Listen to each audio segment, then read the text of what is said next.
Friends hi అండి, hello, good morning. ఇప్పుడైతే మిద్దె తోటలోకి వచ్చేసాము. టైం అయితే ఎంత అవుతుంది? 8:30 అవుతుందా? నేను 7:30కి ఏమో వచ్చినట్టున్నాను. 8:40 అవుతుంది. మిద్దె తోటలోకి వస్తే అసలు టైమే తెలియదు తెలుసా. టైం తెలియకుండానే టైం అయిపోతూనే ఉంటుంది. ఇప్పుడు నేను ఎందుకు పైకి వచ్చాను అంటే, ఇప్పుడు ఇంకా మనకి పూత కాపు వచ్చేటువంటి నేను నీళ్ళు పోయలేదు. మొన్న నైట్ వాన పడింది కదా అని మొక్కలన్నింటికి నీళ్ళు పోద్దాం. ఇదిగోని డ్రాగన్ ఇంతకుముందు అంజీరికి చెక్ చేసి చూసా. మనము అంజీరికి ఇలా కవర్ చేసినప్పుడు అది మంచి నీట్గా ఉండేలాగా చూసుకోలేదంటే పక్షులు మింగేసి ఆల్రెడీ నేను మూడు ఫ్రూట్స్ అయితే అయిపోయింది పని. నాకంటే ముందు అవే రెడీగా ఉంటాయి తెలుసా.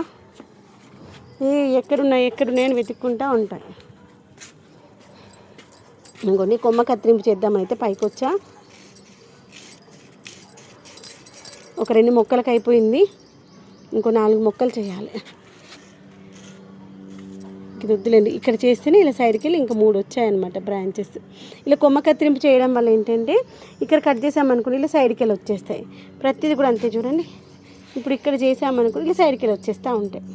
ఇలా ప్రతి కొమ్మ కూడా కొంచెం షార్ప్గా మనకి ఇలా ఆక్సా బ్లేడ్లా ఉన్నటువంటి నైఫ్ తీసుకొని చేయాలి. ఆ నైఫ్ నది చాలా చేసి వాడి మొండిగా అయిపోయిందా, లేదంటే ఈ యొక్క చెట్లే స్ట్రాంగ్ అయిపోయాయో కట్ అవ్వట్లేవు అనమాట. అందుకని ఫైనల్గా ఆక్సా బ్లేడ్ తీసుకున్నాము. ఇది ఇంకా స్ట్రాంగ్గా ఉంది, దస్తలు అయితే లేదు. ఇదిగోండి దీన్ని కూడా అలా కట్ చేసుకుందాము. ఇదిగోండి ఇవి కూడా కట్ చేద్దాం. ఇది ఇక్కడ వరకు ఫ్రూట్ వచ్చింది కదా లాస్ట్ టైము.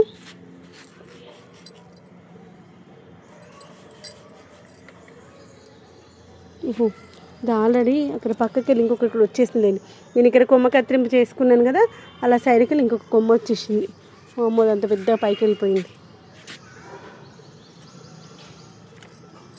ప్రతి కొమ్మ ఇవి లాస్ట్ టైం ఇక్కడ ఫ్రూట్ వచ్చింది, ఇక్కడ ఫ్రూట్ వచ్చింది. ఇలా అన్నింటినీ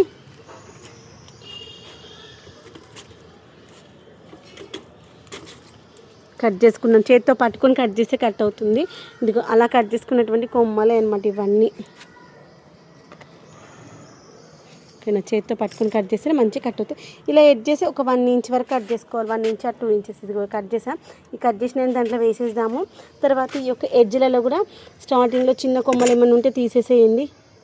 ఎందుకంటే ఈ చిన్న కొమ్మలతో మనకి అది బుషిగా అవుతుంది తప్ప ఇక ఆల్రెడీ ఇంత పెద్ద కొమ్మలు వచ్చేసాక ఇంకా మళ్ళీ కింద అవసరం లేదన్నమాట. అందుకని ఇప్పుడు మనం కట్ చేసిన కొమ్మలు ఉంటాయి కదా, ఆ కొమ్మల ద్వారా మళ్ళీ ఇంకా చాలా వందల మొక్కలు మనమైతే డ్రాగన్ మొక్కలు అయితే పెంచుకోవచ్చు. ఇలా కొమ్మ కత్తిరింపు చేసినప్పుడు ఎవరికైనా కావాలంటే ఇవ్వచ్చు. కొమ్మ కత్తిరింపు చేయనప్పుడైనా ఏముంది రండి, ఒక్క కొమ్మకి ఇక్కడ కట్ చేసి ఇచ్చామనుకుంటే ఇంత మందము మంచిగా హ్యాపీగా హెల్తీగా పెరుగుతాయి మొక్కలు.